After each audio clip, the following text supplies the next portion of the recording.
भारत में corona virus एक बार फिर से कोहराम मचा रहा है। रोजाना बढ़ते संक्रमण के मामलों ने स्थिति एक बार फिर से वैसी ही कर दी है जैसी कि पिछले साल थी। दिसंबर मध्य के बाद से बीते हफ्ते भारत में कोरोना के सबसे ज्यादा नए मामले सामने आए।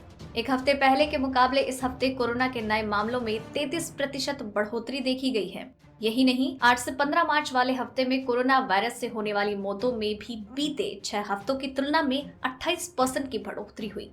अकेले महाराष्ट्र में कोरोना का कहर इतना बड़ा है कि कई शहरों में नाइट कर्फ्यू लगाया गया, तो वहीं नागपुर में अगले 7 दिनों के लिए लॉकडाउन लगाया गया है। 4 हफ्तों में दोगुना हो गए कोविड केस। आंकड़ों में देखें तो जुलाई के बाद एक हफ्ते के अंदर ये सबसे तेजी देखी गई है कोरोना महामारी के केसेस में।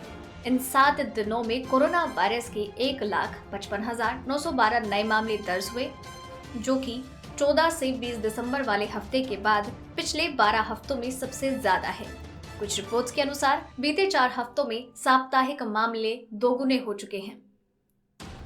देश में आज इस साल का कोरोना केसों का रिकॉर्ड टूटा। आज देश में एक दिन में इस साल रिकॉर्ड मामले दर्ज किए गए। देश में पिछले 24 घंटे में 26,291 नए मामले सामने आए। वहीं इस महामारी के कल 118 लोगों ने जान गंवाई। कल 25,320 मामले सामने आए थे।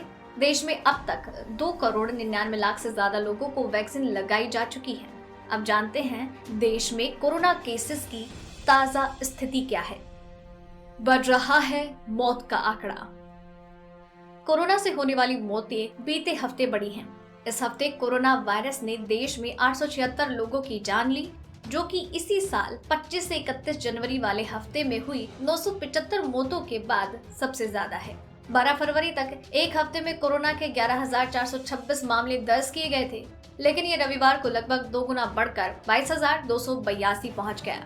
भारत में अब तक कोरोना के 1,13,85,519 केस हैं। भारत कोरोना के सबसे ज्यादा मामलों वाले देशों में तीसरे स्थान पर है। महाराष्ट्र का हाल बेहाल, पर इन राज्यों में भी बढ़े केस। भारत में सबसे ज्यादा बुरा हाल महाराष्ट्र का है, जहां रविवार को अकेले ही कोरोना के 16,620 नए मामले दर्ज किए गए। 30 सितंबर के बाद महाराष्ट्र में भी एक दिन के अंदर कोरोना के सबसे ज्यादा केस थे। रविवार को देश के 6 अन्य राज्यों में कोरोना के मामलों में तेजी देखी गई। कर्नाटक में कोरोना के 934, गुजरात में 810, तमिलनाडु में 759, मध्य प्रदेश में 743, आंध्र प्रदेश में 298, बंगाल में 283 और राजस्थान में 250 नए मामले दर्ज किए गए, जो कि बीते कई महीनों की तुलना में सबसे ज्यादा थे। अगर आपको रिपोर्ट पसंद आई तो इसे लाइक और शेयर करें। साथ ही अपने व्यूज हमें कमेंट करके जरूर बताएं। सब्सक्राइब करें हमारा चैनल ऐसी ही लेटेस्ट और इंटरेस्टिंग न्यूज के लिए।